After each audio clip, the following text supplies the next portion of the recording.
ஏய் ஏய் யாரு அம்மா அம்மா அசோக் அம்மா அசோக் அம்மா அம்மா என்னாச்சு அசோக்? என்ன அசோக்? யாரோ தலான வச்சு என் முகத்தை அழுத்தி என்ன கொலை பண்ண பார்த்தாங்க. என்ன சொல்ற நீ? என்னது? ஆமாமா. கொலை செய்ய பார்த்தாங்களா? யாரு? தெரியல. இப்படி பண்ணிருப்பா? யாரா இருக்குங்க அது? என்னடா சொல்ற? கொலை செய்ய வந்தாங்களா? அதுவும் நம்ம வீட்லயே? ஆமாப்பா. நான் சத்தம் போட்டதால தான் அவன் ஓடி போயிட்டான்ப்பா.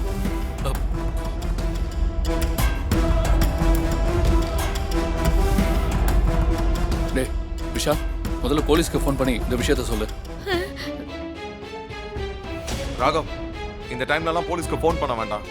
நம்ம எதுவா இருந்தாலும் காலையில பாத்துக்கலாமே. ஆமா ராகவ், அன்டைம் ஆயிடுச்சுல. எதுவா இருந்தாலும் நம்ம காலையில பாத்துக்குவோம். எப்படிங்க இத்தனை பேர் இருக்கும்போது எப்படி அவன் அசோக் ரூமுக்கு வந்திருப்பான்? அதான் எனக்கும் ஒண்ணும் புரியல சுபத்ரா. இசை, இந்த சிசிடிவி எல்லாம் ஆன்ல தானே இருக்கு? எல்லாம் ஆன்ல தான் மாமா இருக்கு. அசோக், நீங்க எதுவும் பயப்படாதீங்க. எல்லாருமே உங்களை சுத்தி தானே இருக்கும். வந்தவன் யாருன்னு நம்ம சீக்கிரமா கண்டுபிடிச்சிடலாம். பரவாயில்ல ஸ்ரீஜா, உண்மையிலேயே நீ கிரேட் தான்.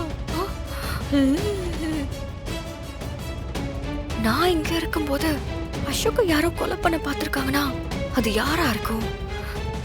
எனக்கு தெரியாம ஏதாவது நடக்குதா? ராகவ், விஷால், நீங்களாம் உங்க ரூமுக்கு போங்க. எதுவா இருந்தாலும் நம்ம காலையில பாத்துக்கலாம். போய் தூங்க. சரிப்பா, பாத்துக்கோங்க. அத்தை, நீங்க எது வேணாலும் விஷால வந்து கூப்பிடுங்க அத்தை. இல்ல இசை, நான் அசோக் கூட தான் இருக்க போறேன்.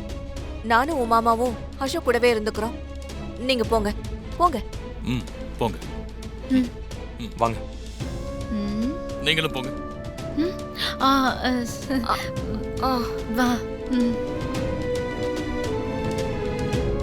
அசோக், நானும் அப்பாவும் ரூம்லயே படுத்துக்கிறோம். நீ தைரியமா இருப்பா. காலையில போலீஸ் ஸ்டேஷனுக்கு போய் ராகவ் போலீஸ் இங்க வர சொல்லிருவான். அவங்க இங்க வந்து மத்தத பாத்துப்பாங்க. அம்மா, நான் தைரியமா தாமா இருக்கேன். ஆனா வந்ததுதாமா யாருன்னு தெரியல. டேய், காலையில நாம சிசிடிவி ஃபுட்டேஜை செக் பண்ணி பார்க்கலாம்.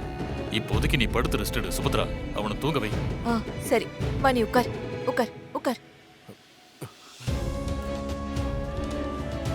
அசோக், நீ பயப்படாம கொஞ்ச நேரம் தூங்கு. படுத்துக்கோ. நம்ம வீட்டுக்குள்ளேயே புகுந்து அசோக் கொலை பண்ண பார்த்திருக்காங்க. அது யாரா இருக்கும்?